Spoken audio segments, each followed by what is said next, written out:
जय हिंद दोस्तों। आज की इंस्टेंट ब्रेकिंग अपडेट केंद्रीय कर्मी पेंशन और सैनिक खबरों में सबसे पहले बात करेंगे। 8 सीपीसी बिना डीए 60% मर्ज हुआ है। बेसिक 30% की बढ़ोतरी। 8 पे कमीशन में डायरेक्टर को बड़ी जिम्मेदारी मिली है। जेसीओ ओआर ऑफिसर को आर्मी हेडक्वार्टर की सख्त चेतावनी। नियम बदले गए, इस पर बड़ी अपडेट है। रिटायर अग्निवीरों के लिए नया सेल गृह मंत्रालय में शिफ्ट किए जाएंगे। अग्निवीर फ्री 2026 रिटायर सैनिकों को एरियर 6% ब्याज के साथ। हाई कोर्ट का सुप्रीम कोर्ट का एक फैसला आया है, इस पर बात करेंगे। पीटी ड्रिल टीचर में भूतपूर्व सैनिकों की जेसीओ ओआर की नई भर्ती निकली हुई है, इस पर बात करेंगे। तो सबसे पहले 8 सीपीसी की खबर बताने से पहले आपको मैं बता देता हूं कि ये एक वैकेंसी निकली हुई है जो कि साई सैनिक स्कूल की है। इस वीडियो में जो साई सैनिक स्कूल में non teaching staff PT drill instructor की भर्ती निकली हुई है, भूतपूर्व सैनिक जेसीओ ओआर जिसमें भर्ती हो सकते हैं। बता दें यह वैकेंसी जो है साई सैनिक स्कूल उड़ीसा में है। नॉन टीचिंग स्टाफ और टीचिंग स्टाफ की भर्ती है, जिसमें नॉन टीचिंग स्टाफ में पीटी ड्रिल इंस्ट्रक्टर जो परेड और सपोर्ट्स कराएंगे उनके लिए ग्रेजुएशन होल्डर लोग अप्लाई कर सकते हैं। और 10th pass ex serviceman PT drill course for ex serviceman जो पीटी ड्रिल कोर्स किए हैं वह एक्स सर्विसमैन इसमें अप्लाई कर सकते हैं। ऑफिसर क्लर्क के लिए भी अप्लाई कर सकते हैं, उसमें बीएससी बीए यानी कि ग्रेजुएशन होना जरूरी है। साथ में इसको अप्लाई करने की जो डेट है वो 28 फरवरी 2026 है। सैलरी इसमें सेंट्रल गवर्नमेंट के अनुसार दी जाएगी। इसमें रिटर्न टेस्ट और फिजिकल जो रिटर्न होगा वह टीचिंग स्टाफ का होगा। नॉन टीचिंग स्टाफ का इंटरव्यू के माध्यम से भर्ती होगी।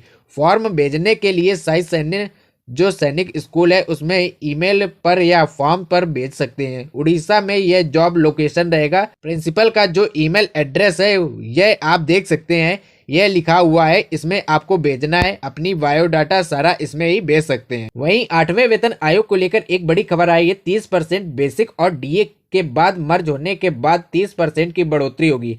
बता दें लोकसभा में जो आम आदमी पार्टी के नेता राघव चड्ढा ने कहा है कि 8 पे कमीशन में इन चीजों को देखा जाए, क्योंकि इन्होंने एक डाटा दिया है और वह डाटा जो है डीए बढ़ोतरी को लेकर डीए डीआर 16% कम रेट से बढ़ रहा है और उसकी बजाय यह डाटा जो डीए डीआर का है उसमें कुछ संशोधन करने की जरूरत है।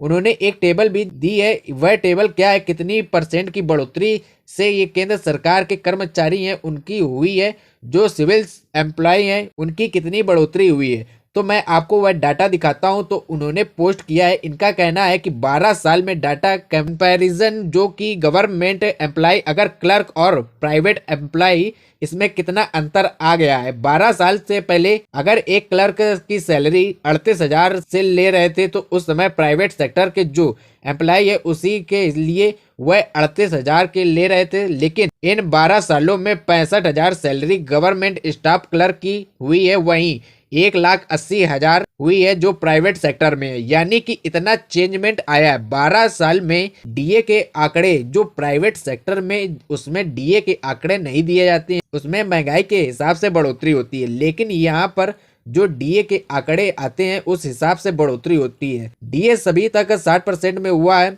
2025 तक। 7th सीपीसी का उसमें उन्होंने कहा है कि लगभग 16% कम डीए दिया गया है, जो कि आंकड़े दिखा रहे हैं। साथ में एक बात और सामने आई है कि अब 8वें वेतन आयोग को लेकर एक जो लेटर जारी हुआ है वो 12 फरवरी 2026 को। इस लेटर में ऑफिसर मेमोरेंडम जिसमें डायरेक्टर के पोस्ट के 8 सेंट्रल पे कमीशन में उनका भर दिया गया है और डायरेक्टर को जिम्मेदारी दी गई एक फाइनेंस मिनिस्ट्री से संपर्क करने की, और उन्होंने यह डाटा कलेक्ट करने के लिए कहा। सिविल और सेंट्रल गवर्नमेंट के जो एम्प्लॉय हैं उसमें पे का कितना अंतर है उसे संशोधन किया जाए, यानी कि पे में जो डिफरेंस है उसे बराबर किया जाए, यह उनको जिम्मेदारी दी गई है। डायरेक्टर की काफी पहले ही पोस्ट के लिए कहा गया था जो कि अभी तक भरी है, वह पोस्ट भी भर गई है और उनको यह जिम्मेदारी मिली है। मिनिमम पे मैट्रिक्स 5th पे कमीशन से 6th पे कमीशन से में 7th पे कमीशन में क्या था और 8वें वेतन आयोग कमीशन में क्या होगा। तो अलग अलग पे कमीशन में कुछ बदलाव हुए हैं, जैसा कि फर्स्ट जो 5th 4 पे कमीशन में था उसमें क्या था।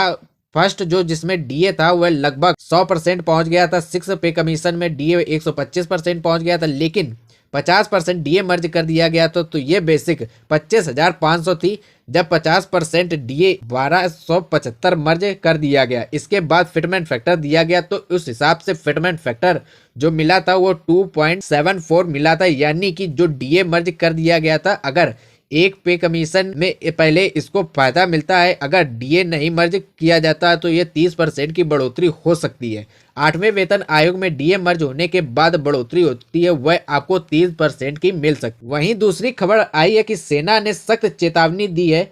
सेना के पूर्व प्रमुख की एक पुस्तक जिसको एक विवाद चल रहा था उसके बीच एक नया नियम बनाए गए हैं प्रकाशन को लेकर। पूर्व सेना प्रमुख जनरल नरावने की एक अप्रकाशित स्मरण जो है पुस्तक है, जो कि पुलिस जांच और रक्षा मंत्रालय के भीतर नीतिगत पुनर्विचार को जन्म देती है। सरकार इसके चलते अब सेवंत और सेवारत और सेवानिवृत्त सैन्य कर्मियों द्वारा पुस्तकें लिखने पर प्रकाशित करने के तरीके पर नियम में बड़े बदलाव करने जा रही है। नरावने की बुक जो 4 स्टार ऑफ डेस्टिनी थी उसमें राहुल गांधी ने कई आरोप लगाए हैं, यह सोशल मीडिया पर भी वायरल हो गई है।